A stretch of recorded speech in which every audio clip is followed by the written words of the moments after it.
Buen día, mi nombre es Juana Daniela Fajardo Villamil y el tema que me corresponde exponer es plantas térmicas con motores reciprocantes y combustible líquido. Bueno, los objetivos de este trabajo son, primero, conocer el funcionamiento de los motores reciprocantes y su clasificación. Segundo, describir los parámetros para la instalación de una central de combustión interna. Tercero, reconocer el costo de instalación de una central de combustión interna. Y por último, identificar las plantas de motor reciprocante a nivel internacional. Bueno, para empezar, describiré el principio de funcionamiento de un motor reciprocante. Bueno, estos motores llevan dicho nombre debido a que trabajan con el principio de émbolo reciprocante, el cual se desplaza hacia adelante y hacia atrás comprimiendo una mezcla de aire y combustible que puede ser gasolina o diésel. Este motor utiliza uno o más pistones con el fin de convertir la presión en movimiento de rotación, es decir, que utilizan el vaivén de los pistones para convertir tal movimiento en energía. Los motores reciprocantes se clasifican de la siguiente manera. Primero, en motor de dos tiempos. En el primer tiempo, el pistón está en el punto más bajo. Allí empieza el proceso de admisión.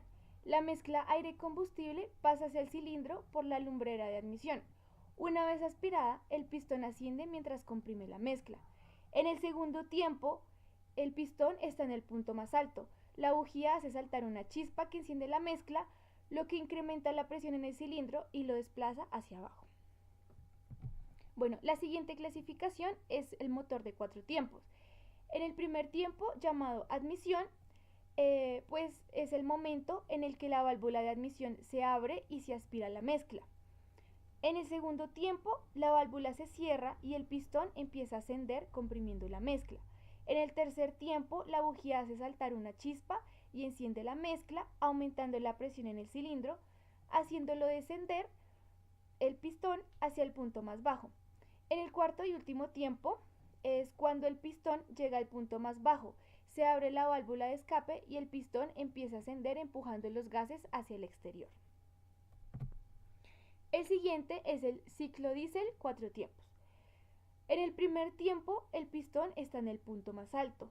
La válvula de admisión se abre y el pistón aspira aire hasta llegar al punto más bajo. En el segundo tiempo, donde sucede la compresión, el pistón se encuentra en el punto más bajo. La válvula de admisión se cierra y el pistón empieza a descender comprimiendo el aire. En el tercer tiempo, el inyector se encarga de inyectar el combustible dentro del cilindro. De esta manera, la propia presión del aire enciende la mezcla y desciende el pistón. En el cuarto y último tiempo, el pistón llega al punto más bajo y la válvula de escape se abre y el pistón empieza a ascender empujando los gases hacia el exterior. Ahora voy a hablar de los motores reciprocantes para la generación de electricidad. Bueno, los motores de combustión interna frente a otro tipo de accionamiento primario, como podemos ver en la gráfica que tengo en pantalla, ofrecen la ventaja de un mejor rendimiento. Pues como se puede observar en la ilustración, se comparan los rendimientos de turbinas de gas, turbinas de vapor, motores diésel y ciclo combinado. Bueno, mediante el uso de este tipo de motores se obtienen rendimientos eléctricos elevados, pero con una mayor limitación en lo referente al aprovechamiento de la energía térmica. Bueno, las centrales térmicas utilizan comúnmente motores de dos tiempos que operen en ciclo diésel. Una de las desventajas de las plantas diésel es el tamaño unitario de las máquinas. Las unidades instaladas de mayor potencia son de 60 megavatios. Este tipo de centrales constituyen a centrales de pequeña o media potencia. Generalmente los motores reciprocantes se utilizan en proceso de cogeneración, que se basa en dos tecnologías para la producción de electricidad. Primero, un motor alternativo de combustión interna y una turbina de gas. En el motor, la energía eléctrica se obtiene mediante un alternador acoplado directamente al eje de este. Por otra parte, la instalación de la turbina de gas tiene como fin el aprovechamiento de los gases de escape del motor para producir vapor, que a su vez se utiliza para generar energía eléctrica en una turbina. Bueno, ahora pues voy a comentarles cuáles son los parámetros para la instalación de una central térmica de combustión. Primero se debe tener claro pues cuál va a ser el tipo de combustible que se va a utilizar para la generación.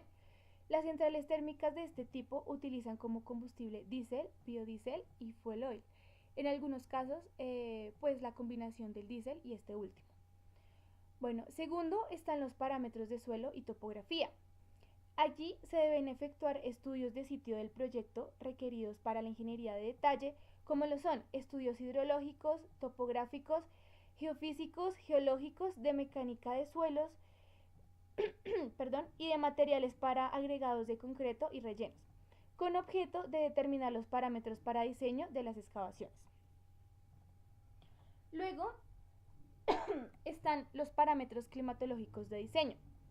En este ítem se deben tener en cuenta la información de la zona como lo es altitud, presión atmosférica, zona climática de invierno y otras características ambientales. Bueno, luego sigue el impacto ambiental, en el que se evalúa la afectación al medio en el que se lleva a cabo la actividad productiva. Adicionalmente, se contemplan las medidas que resulten necesarias para la atención de impactos ambientales dentro y fuera del sitio que ocupa la central. Por último, están los criterios de diseño mecánico. En esta etapa se deben describir las normas generales de diseño, resultado de una compilación de datos estipulados, códigos, reglamentos y experiencias operativas que se han establecido como base para guiar, limitar y dirigir el diseño conceptual, preliminar y detallado de la central. Bueno, ahora pues voy a comentarles acerca del mantenimiento para este tipo de centrales. Los equipos que se seleccionan se deben poder mantener y reparar con las herramientas disponibles en la central. Las partes de los equipos sujetos a desgaste deben tener acceso rápido a ellos para su pronta sustitución. Igualmente deben tener facilidad de desmontaje y reinstalación. También se deben considerar aspectos como aislamiento, drenaje y ventilación de los equipos para la seguridad de los mismos y también para la seguridad del personal durante los periodos de mantenimiento. Por lo que se deben realizar los diseños con espacio suficiente para realizar los trabajos de mantenimiento necesarios. Bueno, en esta diapositiva les voy a hablar acerca de los costos de la instalación de una planta de motor reciprocante.